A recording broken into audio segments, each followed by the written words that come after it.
Welcome back. You're with the bottom line, a wrap of the business news of the day. Now, President Cyril Ramaphosa has reprimanded Finance Minister Tito Mboweni following comments made by Mboweni directed at Zambia.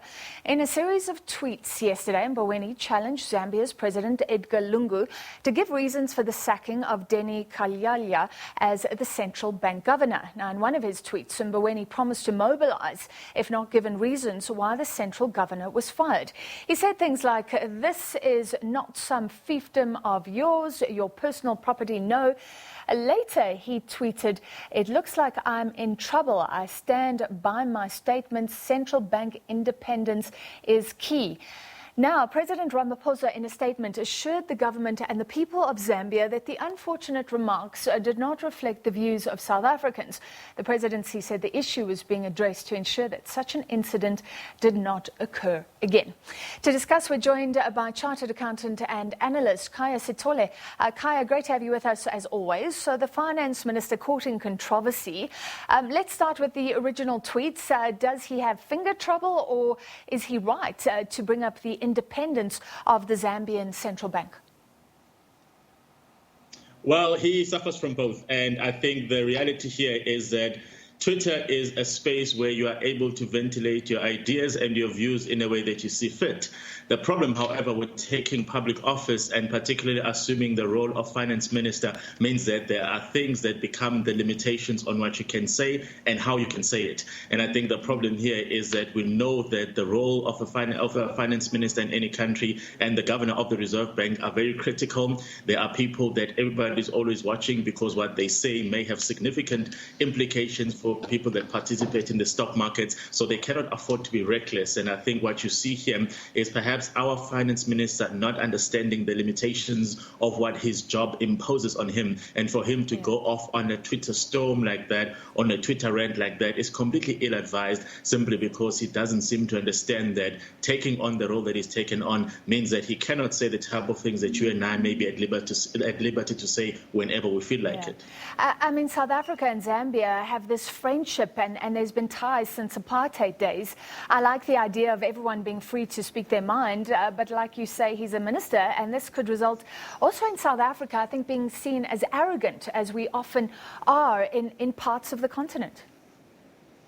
Yes, and I think the problem, obviously, with the tweets is that the context was probably not very well thought out, because for a lot of people, you would have simply said, okay, somebody has been fired, so therefore the finance minister of another country says that this has been done incorrectly. We still don't actually know what the thinking was behind the president of Zambia in particular deciding that he no longer wanted to be served by a particular Reserve Bank governor. So that's an important thing that was missed in the context of that. And I think also, we need to be able to ask the question of whether a person like Tito, knowing the influence that he commands, not only on Twitter, but in government at large, should have taken the position of saying, let me find out what the story is, let me engage with the country so that whatever I say should not be seen as endorsing a particular government position. Because again, as I said earlier on, he's not an ordinary backbencher, he's not an ordinary citizen, he's a person that Zambians, for example, who would have seen his tweets would have thought, well, clearly there's more to the story. If a minister of another country is willing to go all out and saying that he's going to mobilize,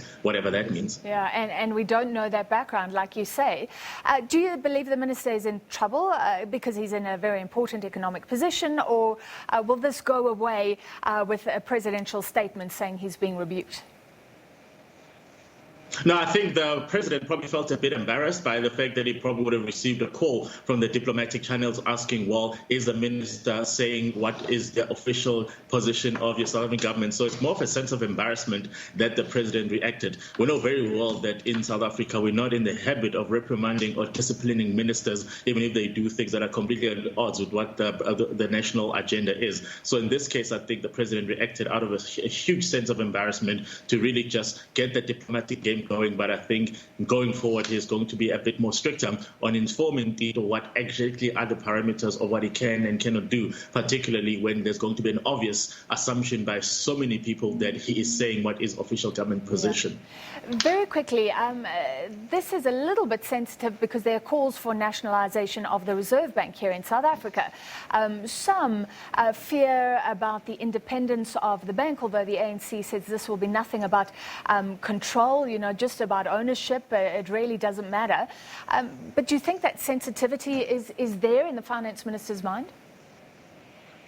Yeah, it's always been there. And the one thing that we've always seen as a problem in the South African context is that in the question of the nationalisation of the Reserve Bank, the two individuals who are completely opposed to it for obviously a variety sense of reasons, being the current governor and Minister Mboweni themselves, have done a very poor job of actually selling their version of the story. So they tend to refer to people as barbarians at the gate. They always call them clueless. And that's very dangerous because unfortunately in political circles, it only serves to heighten the anxieties about why they are so adamant that none of these things need to be changed. So this type of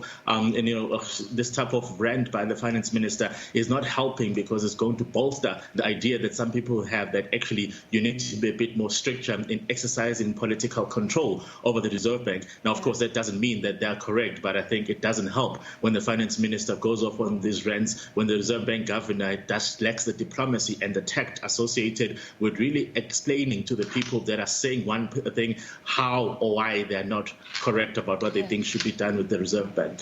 Hi, before we let you go, something else that you've been tweeting about in a complete different tack, the Financial Sector Conduct Authority, Tongaat Hulot, fining them for their misreporting of financial statements, misrepresentations for years, but you're concerned that the fine went from 118 million to 20 million rand. Why?